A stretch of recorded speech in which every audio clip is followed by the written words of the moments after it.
Well, when I got started in it many years ago, it was actually through my father-in-law. It was kind of just one of those things. I was looking for a job and then when I found out I could do it and liked it, then my career took off from there, and I started going to school after I got into it to learn the heating and cooling end of it. And Running Right had a opening there for the residential department, which is my expertise, is in the residential heating and cooling equipment.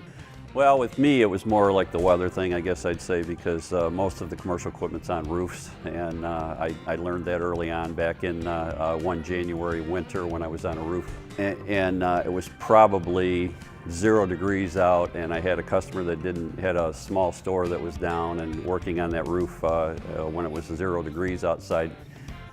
Kind of leaned me more towards the residential because that equipment's in the basements. It was an eye-opener when I was up there on that Sunday, thinking to myself, what am I doing up here at 0 degrees on a Sunday like this? What you don't know can hurt you.